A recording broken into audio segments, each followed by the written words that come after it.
This is all wrong. I shouldn't be up here. I should be back in school on the other side of the ocean. Yet you all come to us young people for hope. How dare you! Boring. Boring. Boring. Boring. You got it work. Don't tell us what we're going to feel. We're trying to solve a problem. Don't tell us what we're going to feel. I'm not telling you. Because you're in no position to dictate that. That's exactly what you're doing. You're in no position to dictate what we're going to feel.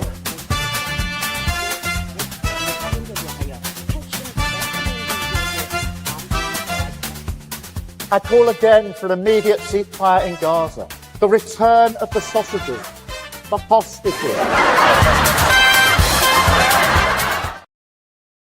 Greetings, one and all. Lembit Öpik here on Lembit Öpik Live here on unprecedented TV, where we find the facts, kill the spin, and tell it like it is all around the world. First of all, a big thank you to subscribers. We've got almost 2,000 now. Please be one of them. It'll be a great moment when we get to our 2,000th subscriber. Please be that person. And it's free. And it means that you get all kinds of great announcements, and you can be part of the unprecedented TV world as well. A place where we sincerely hope you find an inspirational and refreshing honesty that you might not get somewhere else. Please also look up all of our other shows. We've got plenty to go by. And more than anything, we welcome your input and your ideas as we expand the station. Now, I want to give you my personal view today of the operation by Keir Starmer to try to make friends with China. There's a long history to this. Keir Starmer's been there before. Starmer vows to remain clear-eyed over national security as he flies to China, is a phrase. PM promises stability and clarity in approach on first visit to Beijing by UK leader in 8 years. Now, you might think that this is a new story. Well, it's an old story, because Keir Starmer, in my view, and I said it's a personal opinion today, is blowing hot and cold over China, the fastest growing superpower in the world. I would say the one with the mightiest army, though others claim it's the United States, and also a country which makes a very large proportion of what we buy. So Keir Starmer has flown over to China in order, if you're watching this live, he'll be there just about now, in order to be friendly with this fellow here. That's Xi Jinping, arguably the most powerful man in the world, either that or the second most powerful, behind Vladimir Putin or Donald Trump, depending how you see the world developing. Those three are certainly the three most important. Compared to that, we've got Keir Starmer, a political minnow swimming in the sea of international politics. And my issue is this, my friends. What is it that Keir Starmer is trying to tell us, and what's he trying to tell the world? Is China our friend, or is China our enemy?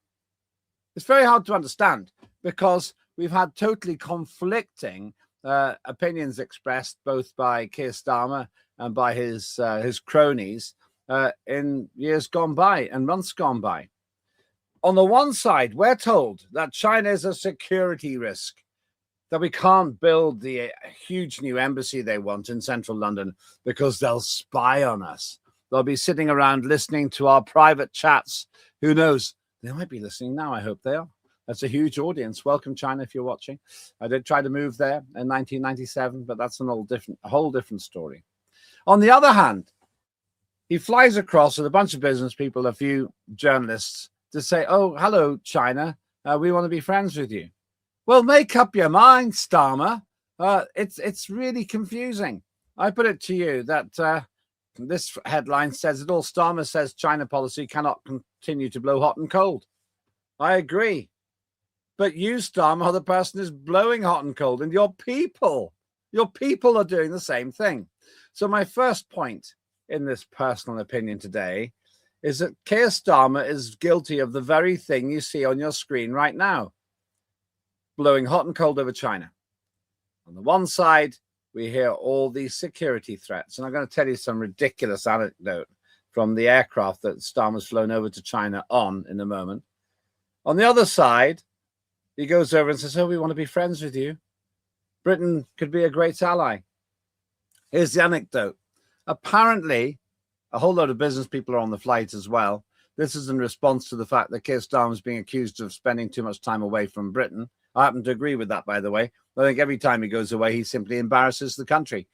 But they're flying over and they are using what are called burner phones, a phone that you don't keep.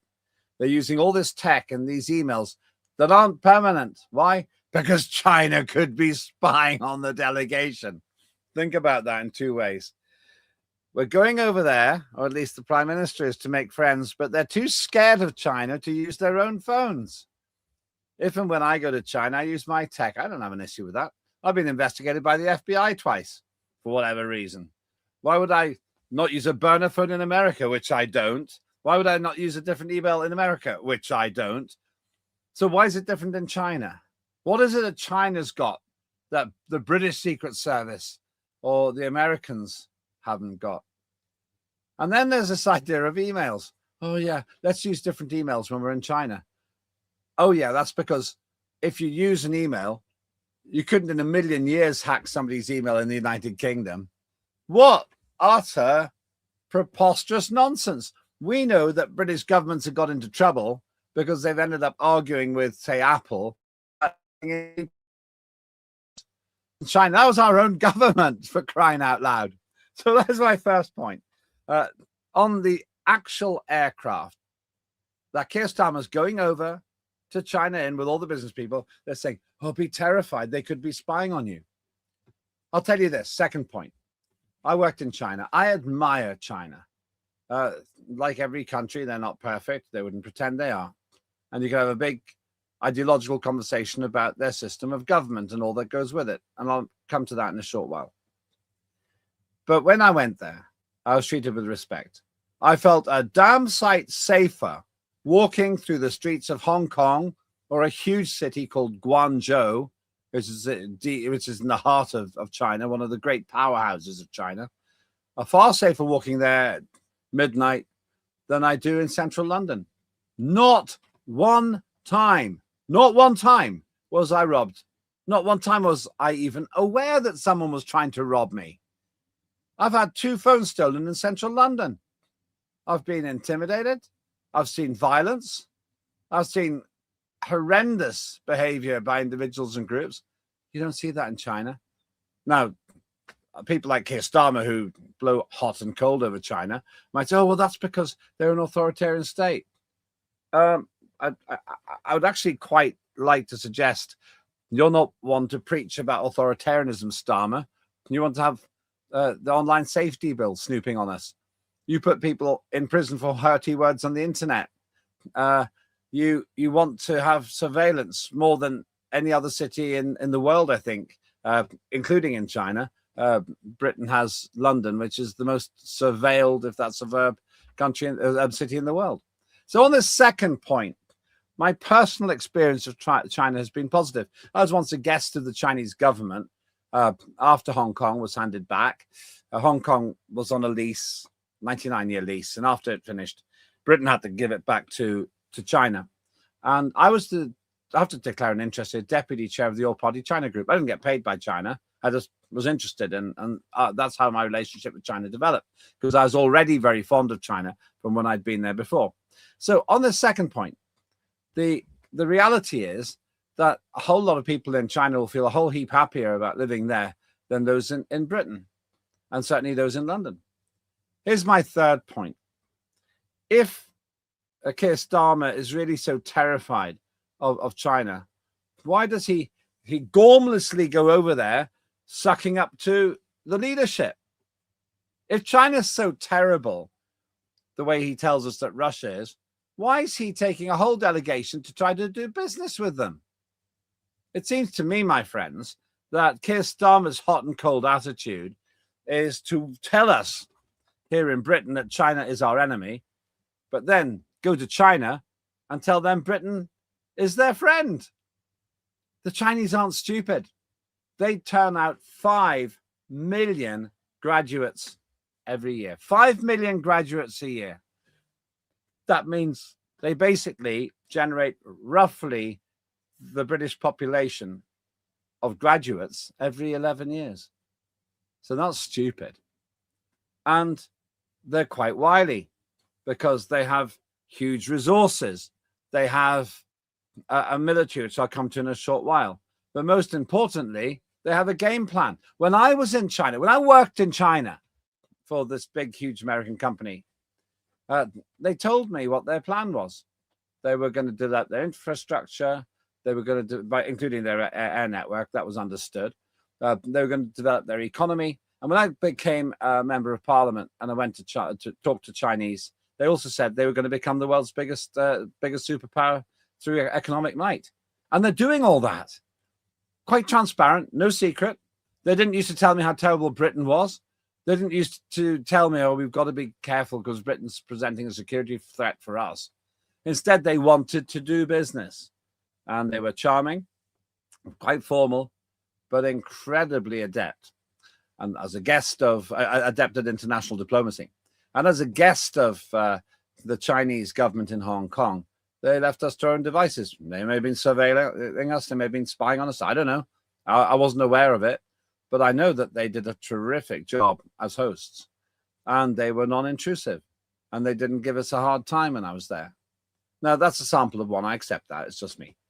But on this point, my suggestion is that those who tell you that China is an enemy and then fly over there to try to be friends are guilty of the most terrible doublespeak. And they misrepresent the country that I worked in. After the break, I want to talk about the military side of this. And the reason I want to talk about the military side of this is because if China is really so dangerous, then why is it that that we're perfectly happy to buy highly sophisticated equipment from there? And more to the point, if China wanted to have a war with Britain, how could we win? First of all, let's remember that we have a great series called Tim Scott Uncancelled. We've increased the amount we're broadcasting that from popular demand. Tim Scott is the head of the Freedom Association, total free thinker, and fighting for your liberties in this country. What's this?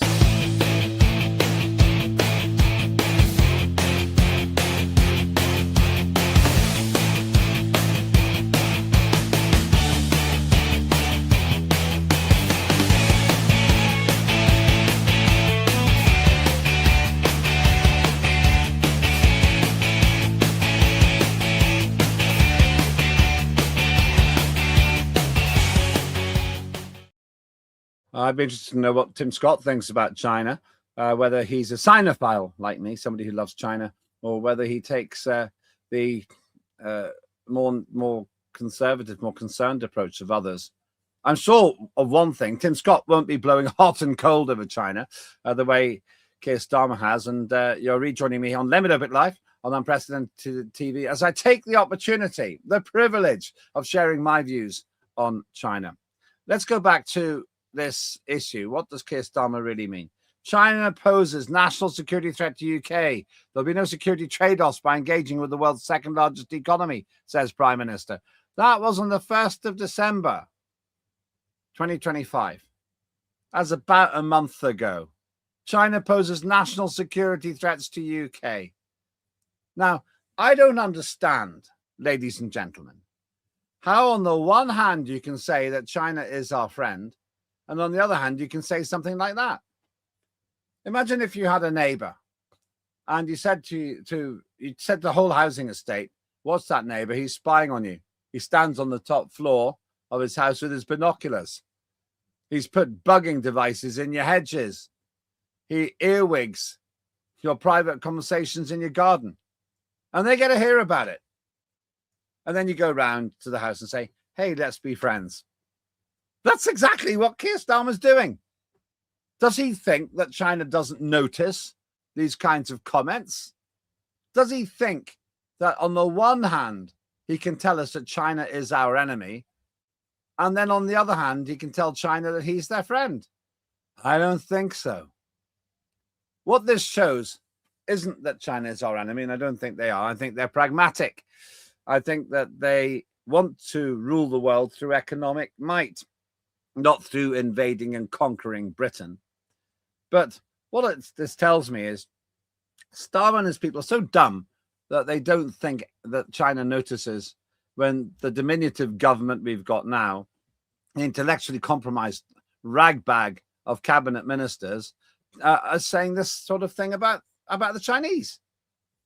I don't know if you realize this, and I stand to be proved wrong if there's somebody with better information.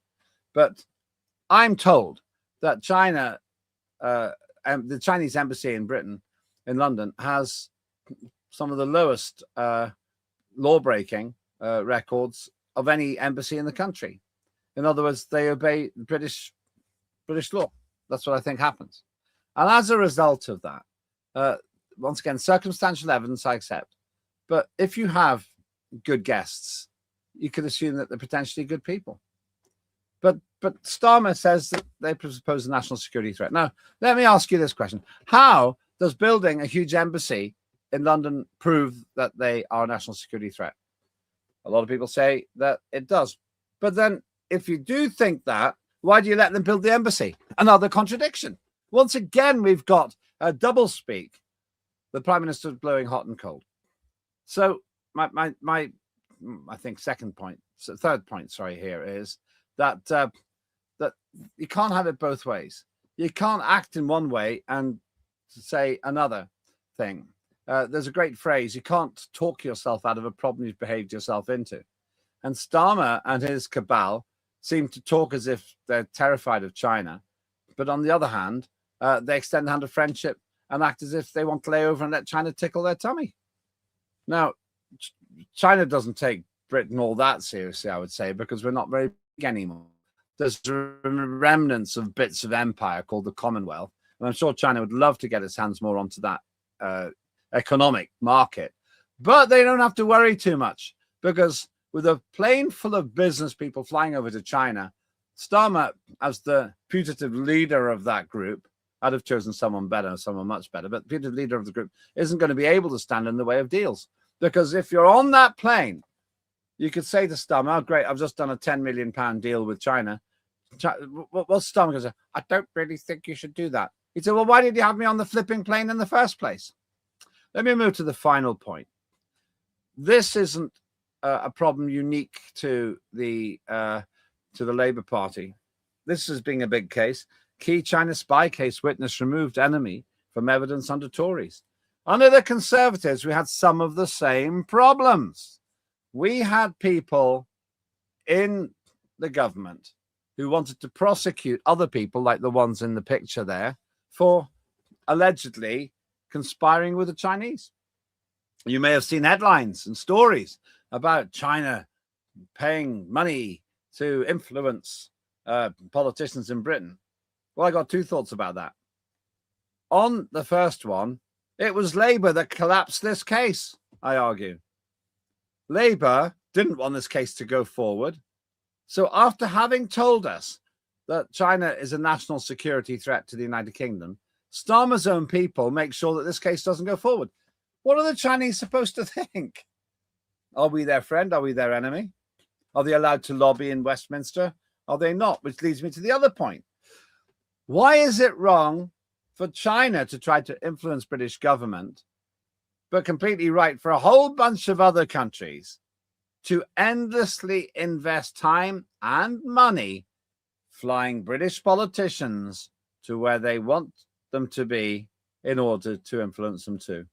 I have seen the cringing spectacle of at least one intellectually challenged small-time nobody, actually, who was flown over to another country and then started saying that we had to support them because if we didn't, then the whole of Western civilization would collapse. It was literally that preposterous. So why are other people allowed? Why are other people allowed to come here and lobby the British government, but when China does it, it's a great spy scandal? Once again, I welcome Labour ministers if they want to come on and explain what's so different about this. I'm not scared of China wanting to lobby the British government. In fact, it's flattering. Well, a lot of people, including Donald Trump, literally turn their back on Keir Starmer because they don't take him seriously. We've got a country that actually cares, one of the biggest countries in the world, the second most populous and the most promising. It'll be, in my view, the great superpower within 30 years. And so a case like this, once again, blows hot and cold. What would I have done? I wouldn't have brought this case in the first place, I don't think, because I don't think of China as an enemy. That's my personal experience.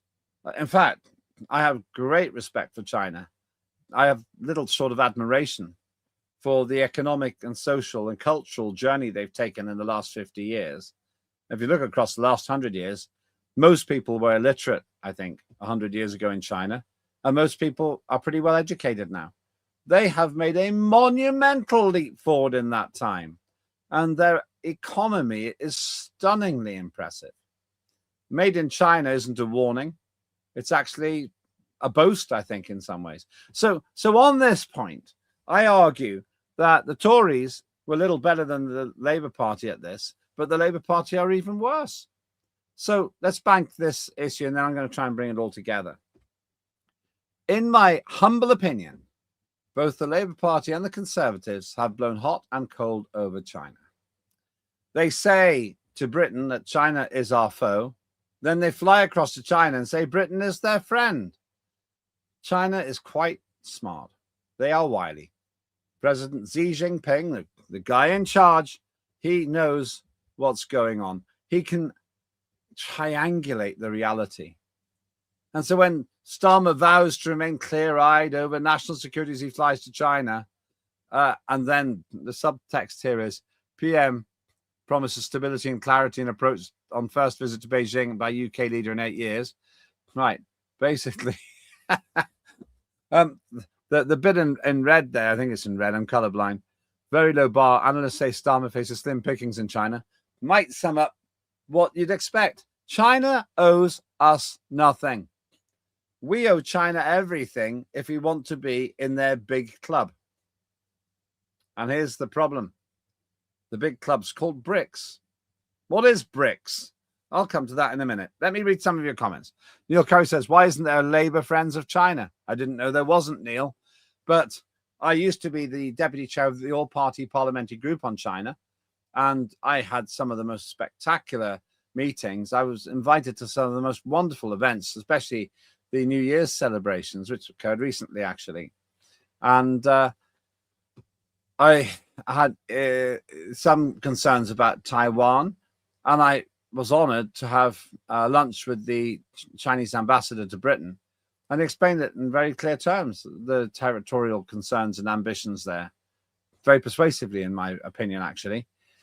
So for me, the all-party parliamentary group on China, what was literally what it says, a group for anybody, any parliamentarian from the Commons of the House or the House of Lords, Neil, who was interested in having interaction with China in a grown-up way. And I really loved it. And I found the Chinese embassy fascinating. And they didn't try to bung me in the cellar. I'll come to that in a minute as well. Neil asks, perhaps in part due to the heroin foisted upon them at gunpoint for so long. Neil's talking about the opium wars. Let me have a quick diversion here. You need to read this for yourself, because what I'm going to tell you sounds ridiculous. But Britain, in order to try to subjugate China a long, long time ago, actually used addictive drugs in the process. Look it up yourself. Look it up yourself. But it's unbelievable. The shame on this country for what it did to China. No wonder China was so keen to get Hong Kong back after the 99-year lease. Just one more from Neil here. But the US, with its if China invades, China will invade. If China invades, China will invade China is not absurd. And oh yeah, I see what you mean. Yeah, you're talking. They're saying that China actually already owns Taiwan. Yeah, I was going to stay away from this, but there's a strong argument, and the Chinese will use this, that Taiwan was actually snaffled away by sheer brute force from China. That Taiwan was snaffled away. Once again, you need to have a look at that, because it gets into more detail than I want to at the moment. But let me go back to a really central theme here with the Chinese, and this is back to my experience. As far as I could tell, the Chinese were very keen to be friendly all over the world and open up markets. And this is the point. So when Starmer says he wants to be clear-eyed, well, okay, but be clear-eyed about the fact that the real machine which China is using to become powerful all over the world is economic. China proposes national security threats to UK, says Starmer. But what about all the microchips and just about everything that we've got? I bet you every single household, which is built with bricks and mortar, has at least one Chinese microchip in it. If you've got a TV, probably China. If you've got a phone, probably China. And so therefore, there's a complete contradiction in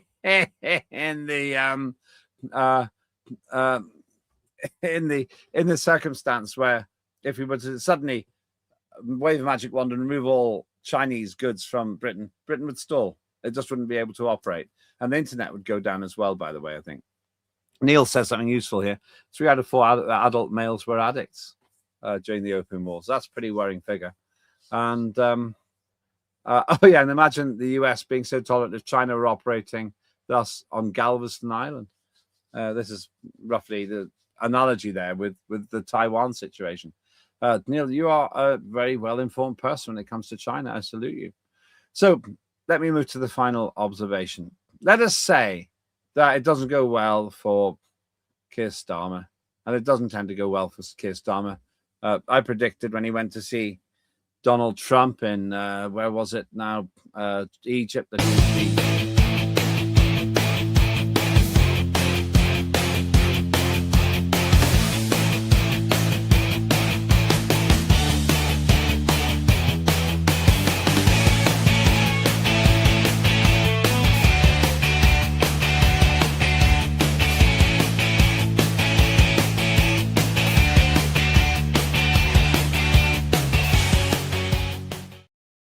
What was that about? I think someone in the gallery pressed the wrong button there. But there you go. There's Tim Scott uncancelled again. Get to watch them. Sorry about that. Yeah, it was an error, but I'm a very tolerant person. Unlike Starmer, I won't put that person in prison for over a year. But I was going to say before that we were so rudely interrupted, Keir Starmer spends his time sucking up to people all over the world. Trump, who clearly doesn't respect Starmer, he literally turned his back on him at an event in Egypt, where Starmer only flew over for the photo opportunity, and then, as I predicted, actually ended up looking worse than if he'd never gone in the first place. That person just isn't going to be able to make much headroom when it comes to China. But let's say China wanted to invade Britain. How effective would we be in being able to stop it? How could we overcome a group as big as this? Look at it. I mean, that is a formidable group of world leaders. What is it that we could possibly do to try to prevent those folks from ganging up together and having a go at us? Answer is pretty much nothing. Our army would fit into the Wembley Stadium. Look at this. Look at the size of this. It's absolutely magnificent. I have to say that I think they're some of the most impressive organized military experts anywhere in the world. And they've also got a huge army. Some people say, oh, no, the army is not that well done. In fact, Dr. Marcus Papadopoulos, who was on my show recently, he said that the army looks impressive, but actually it's got old technology. I was thinking about that afterwards, and I'll raise this to Marcus. I think that's partly an advantage because it's less likely to be affected by jamming and so forth. But this magnificent spectacle here with President Xi Jinping, who I think is one of the most three powerful leaders, together with Vladimir Putin and Donald Trump, he's not going to be scared of titchy, politically tiny Keir Starmer going over there. So if they wanted to attack Britain for some ludicrous reason, there's nothing we could do about it. We can't even defend the channel. But look at the spectacle. Look at the grandeur. Look how impressive what they're doing here actually is. The Chinese are only not invading and conquering Taiwan because they don't want to. They probably think there are better ways of doing it. Incidentally, Taiwan and China, don't be fooled, there isn't an iron curtain between them. When you fly to Taiwan, often you do it from China. That's how I've been to Taiwan and back. And Xi Jinping doesn't want to have a war. I just don't believe it. I think that he's very keen on not blowing up his main markets. Which brings me to my final point today. And it's this. I think there's a real danger that Keir Starmer is going to further embarrass us when he goes to China. Here's a previous occasion when he's walking in the shadow of Xi Jinping, as well he might. Xi Jinping is a true world leader and connected to the other world leaders. It was no accident at the beginning of that video clip, you could see President Xi Jinping surrounded by some of the most powerful men and women in the world. But Keir Starmer walks in his shadow. And I think the danger of what we're seeing here is this.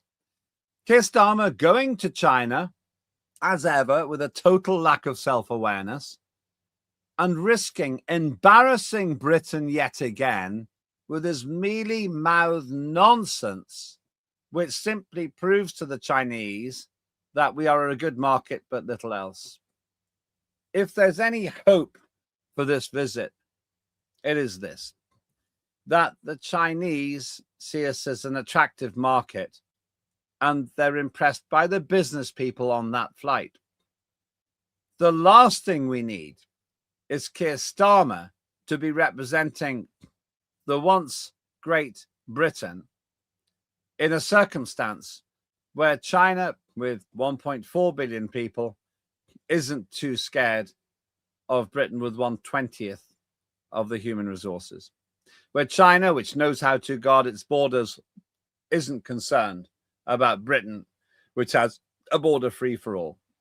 And most importantly, where China, with a leader, whether you like him or not, who commands respect and walks tall as a giant on the international stage, isn't scared of Keir Starmer, who, when he went to Egypt, had the embarrassing spectacle of Keir Starmer standing behind Trump saying, "Where's the United Kingdom?" Then Starmer came forward, I'm sure, expecting to be able to say a few words. Look at how he glances at the microphone. That's what it means.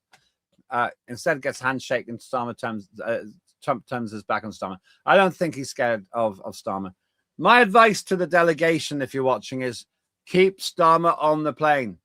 Go and do your business. Shake the hands. Sign on the dotted line, because until the deal's the done deal, it's not a deal with the Chinese, and then come home. My advice to Starmer is stop running away from the problems you've caused in Britain. No one, well, maybe a few people respect what you're doing internationally, but I'm not one of those people because you're such a danger. You're such a danger because you put your foot in it all the time. Come back, face the music, deal with the problems you've created here, and leave international politics for those who understand it. Now, you may have a different view. Do feel free to engage with me on the text and on the tweet. Please do follow and subscribe on Unprecedented TV on the YouTube. But more than anything, make your own judgment. I can summarize mine in the following way. I don't consider China to be a security threat to the United Kingdom. I haven't been paid to say that. It's just my experience across 30 years. And I don't think that we should be making China feel that we're paranoid. We should be extending the hand of friendship to China and saying, you do your job, we'll do ours. Let's find out where that overlaps and let's do business. The best guarantee of a peaceful world is a trading world. China is open for business. If only I could say the same about a government which has time and again proved itself incapable of even running its own. I'm Lembit Öpik. That was Lembit Öpik Live here on Unprecedented TV. Have a good day.